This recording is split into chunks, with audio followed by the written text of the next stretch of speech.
Hey everybody, Trade School 101 jumping in on a pretty common pattern, the triangle, but very specifically we're going to look at an ascending triangle because that dropped today on ENZC. Now, these Trade School videos are tough for me. This is like my fourth recording of this one, so y'all, we're going to try to push through and do this. But I want to do these because I always hate it when people do these kind of videos on stocks that I don't actually follow. I could care less. So ENZC is something a lot of us are watching, doing. And the other thing is that they already have it all figured out and they just say, there it is. Well, I want to show you how to draw it.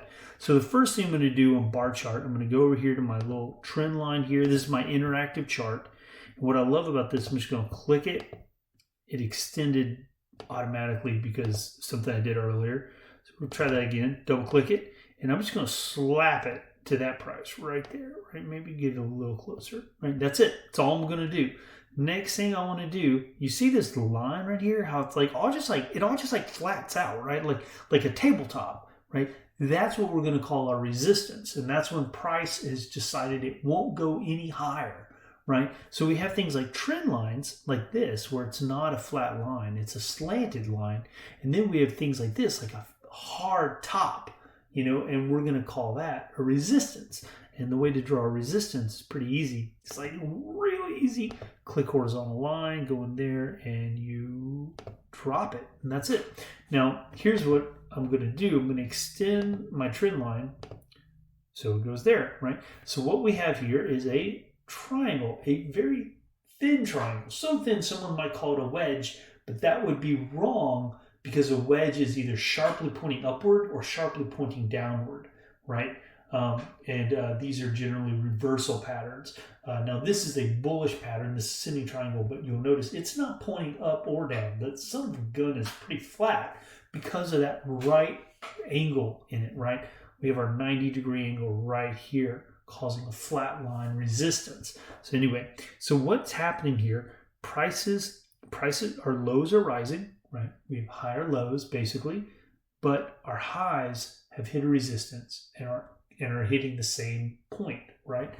Forming an ascending triangle. We're moving up. What is this, like a hypotenuse or something, right? And the base is flat. Now, why the hell does this happen? I'm going to tell you a little tip here. Insider trading is a mother on this. Hedge funds, market makers, institutional money, people that are whales can do stuff like this. What they're doing is they're buying, say, like 100 shares. I mean, just to make it simple, buying 100 shares, getting up to this price point, and then selling 30 of them, right? And then they come back down and they buy 100 more, right? And they get up on top, they sell 30 of them. They come back down, they buy 100 more, they come up and they sell 30 of them. Why do they do that? Because they don't want price to run. They want to accumulate price. They want to accumulate shares at a fair price. So they make their own resistance by selling off enough that would basically halt the market, right? Meanwhile, while they're buying more, the reason why it moves upward and doesn't stay flat is because other people are buying it too, causing accumulation to happen, right? This is when everyone starts buying tons and tons of the stock, and it builds up and builds up until eventually it gets to a point, not always the apex, it doesn't have to get there, gets to a point to where enough people are like, bam, let's jump on this, and volume shoots it through the resistance that it's drawn, right? And these guys are there with their 300 shares minus the 30, and possibly 30 loss, right? So you got 210 shares left, right? So what they did is they accumulated a lot, but not so much that it shoots the price up really high, right?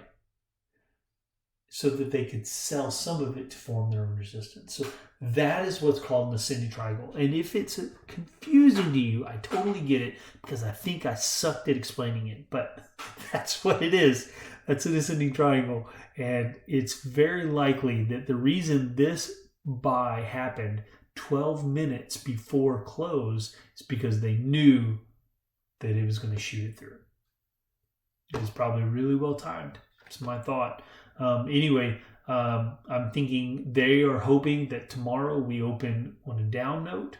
and they're able to accumulate more. We'll see if that happens, but this apex is tomorrow at the end of the day. So this will probably work itself out tomorrow. We do have a really good pattern here. Let me show you this, guys. I'm sorry. I know I'm taking up too much time here, but look at that bad boy. That slow stochastic curving up like that.